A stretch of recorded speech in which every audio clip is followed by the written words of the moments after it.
큐브 연결 동영상을 찾아주셔서 감사합니다. 데이터 원본을 다운로드하여 여러분의 타블로에서 직접 따라해 보실 수 있습니다. 타블로는 관계형 데이터베이스, 그리고 올랩 또는 큐브라고도 불리는 다차원 데이터 원본에 대한 네이티브 데이터 연결을 최적화해 왔습니다. 이 동영상에서는 타블로 데스크탑에서 큐브를 다루는 것과 관계형 데이터 원본을 다루는 것의 기능적 차이를 살펴볼 것입니다. 마이크로소프트 어널러시스 서비시즈와 오라클 S베이스와 같은 큐브 데이터 원본들은 표준화와 결과에 대한 빠른 액세스를 위하여 관계형 데이터베이스의 데이터를 정의된 계층 구조를 갖는 사전 집계 결과들로 처리하고 변환합니다. 사전 정의된 큐브 데이터 원본의 속성은 관계형 데이터베이스와 관련된 타블로의 일부 기능에 영향을 미칩니다. 성능이 유일한 관건이고 기본 관계형 데이터베이스에 액세스할 수 있는 경우 속도와 유연성을 위하여 관계형 데이터베이스에서 타블로 데이터 추출을 만드는 것이 좋습니다. 큐브의 기반 연결 기술은 다음의 세 가지 결과 측면에서 관계형 데이터베이스와 상이합니다. 첫째, 기존 큐브 데이터 원본으로부터 추출이 불가능합니다. 둘째, 지원되지 않는 큐브 데이터 원본에 대해서는 기타 데이터베이스 옵션에 해당하는 옵션이 제공되지 않습니다. 셋째, 현재 애플 OS X에서 큐브 연결을 지원하지 않고 있어 맥 타블로 데스크탑에서는 해당 데이터 원본들을 사용하실 수 없습니다.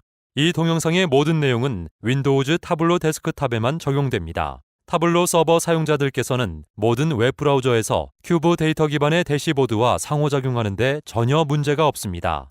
큐브 데이터 원본은 데이터 유형으로 KPI 정의를 지원합니다. 타블로는 KPI 데이터 유형들을 인식하지 못하지만 관계형 데이터 원본을 사용할 때와 똑같이 타블로에서 해당 데이터 유형들을 다시 만들 수 있습니다. 관계형 데이터 원본을 사용할 때는 Shift 키를 누른 상태에서 항목을 다중 선택할 수도 있고 도구 설명의 필드를 그룹화할 수 있도록 종이 클립 버튼도 제공됩니다. 큐브 데이터 원본으로 작업하는 경우 이 버튼이 제공되지 않습니다. 그룹화는 MDX 언어로 작성되는 계산된 멤버를 사용하여 수행할 수 있습니다. 해당 내용은 큐브와 MDX를 사용하는 분석 동영상에서 다룹니다. 큐브 데이터 원본에 연결하려면 서버 이름을 입력하고 해당 큐브의 인증을 거친 후 서버에서 특정 큐브를 선택합니다. 그렇지 않으면 로컬 큐브 파일을 연결합니다. 다음 예제에서는 이 동영상과 함께 다운로드할 수 있는 슈퍼스토어 데이터 집합의 로컬 큐브 버전을 이용하도록 하겠습니다. 로컬 큐브 파일 옵션을 선택하고 찾아보기를 눌러 .큐브 파일을 찾은 다음 확인을 누릅니다. 그러면 2단계로 구성된 화면이 나타날 것입니다. 1단계에서는 데이터베이스를 선택합니다. 우리는 슈퍼큐브를 선택합니다. 2단계에서는 큐브를 선택하는데 저희는 역시 슈퍼큐브를 선택합니다. 이제 하단에 필드명이 포함된 메타데이터 뷰가 나타나는데 여기에서 이름 바꾸기, 숨기기, 데이터 유형 지정 등을 할 수 있습니다. 관계형 데이터베이스와 달리 데이터 미리 보기는 할 수 없습니다. 이제 하단 탭 패널에서 시트 2를 클릭합니다. 타블로는 큐브에서 정의된 것과 똑같이 차원과 측정값을 보여줍니다. 세일즈 측정값을 행 선반으로 끌어올립니다. 타블로는 평상시와 같이 자동으로 막대 차트를 생성합니다. 하지만 세일즈 필드 옆에 합계나 평균과 같은 집계가 생성되지 않는 것이 보이실 것입니다. 이 집계 유형은 큐브 정의의 일부로 타블로 내에서 변경할 수 없습니다. 데이터 구조 및 집계 관련 변경은 큐브 아키텍트를 통해 수행하셔야 합니다. 행 선반 안에 세일즈를 오른쪽 클릭하면 집계 메뉴 옵션이 전혀 나타나지 않습니다. 하지만 퀵 테이블 계산은 계속 사용할 수 있습니다. 차원 패널에서 시간 필드를 비롯하여 계층이 또한 큐브에 사전 정의되어 있고 타블로에서 변경할 수 없다는 것을 알 수 있을 것입니다.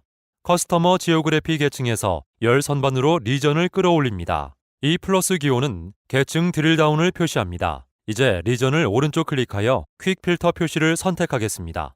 큐브 계층은 관계형 데이터베이스와 다른 유형의 퀵 필터를 갖습니다. 큐브 필터는 모든 수준의 계층을 표시하며 비정형 선택을 지원하여 상이한 계층 수준의 총계들까지 나란히 시각화할 수 있습니다. 타블로는 기본 값으로 모든 수준을 확장하여 보여주는데 계층 수준을 더블 클릭하여 축소할 수 있습니다.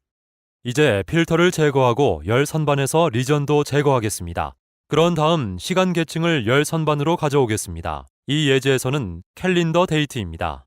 이 계층을 쿼터 네임으로 확장합니다. 관계형 데이터 원본의 디스크릿 타임과 비슷하게 보이지만 동일하게 작동하지 않습니다.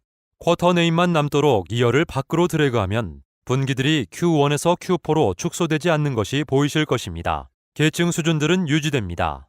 이어네임을 오른쪽 클릭하고 퀵 필터 표시를 선택합니다. 리전을 통해 보았던 것과 동일한 계층 필터가 나타납니다. 연속형 시간 필터를 원하는 경우 어떻게 합니까? 차원의 오더 데이트 집합을 보시면 비계층적 날짜 필드가 있습니다. 캘린더 데이트 계층과 다른 아이콘이 표시되어 있습니다. 오른쪽 클릭한 다음 데이터 유형 변경으로 갑니다. 기본값은 문자열이나 날짜 옵션이 있습니다. 날짜를 선택합니다. 아이콘이 녹색 캘린더로 변하는데 연속형 날짜를 표시합니다. 타블로 데이트 필드를 필터 선반으로 끌어올립니다. 이제 타블로 연속형 날짜 필터의 모든 옵션을 이용할 수 있습니다. 퀵 필터 표시를 선택하고 뷰에서 연속형 슬라이더를 확인할 수도 있습니다. 하지만 연속형 날짜는 필터로만 사용하고 뷰의 차원으로 사용해서는 안 됩니다. 큐브를 사용하는 경우 연속형 날짜는 항상 가장 낮은 세부 수준이기 때문에 타블로가 해당 정보를 이얼리 또는 먼슬리 연속형 뷰까지 집계할 수 없습니다. 퀵 필터를 타블로가 관계형 데이터 원본에서 생성하는 것과 비슷하게 보이도록 하려면 집합을 사용할 수 있습니다. 프로덕트 카테고리를 오른쪽 클릭합니다. 집합 만들기를 선택합니다. 이제 이 메뉴에서 퍼니처, 오피스 서플라이즈, 테크놀로지를 선택합니다. 집합의 이름을 프로덕트 캣 필터라고 지정합니다. 화면의 왼쪽 아래에 집합 메뉴가 생긴 것이 보일 것입니다. 프로덕트 캣 필터를 오른쪽 클릭하고 퀵 필터 표시를 선택합니다. 이 퀵 필터는 관계형 데이터 원본에 제공되는 퀵 필터의 모든 표시 옵션을 제공하며 기능도 유사합니다. 큐브 교육 동영상을 시청해 주셔서 감사합니다. 온디맨드 교육 동영상을 통해 타블로 사용에 대해 자세히 알아보시기 바랍니다.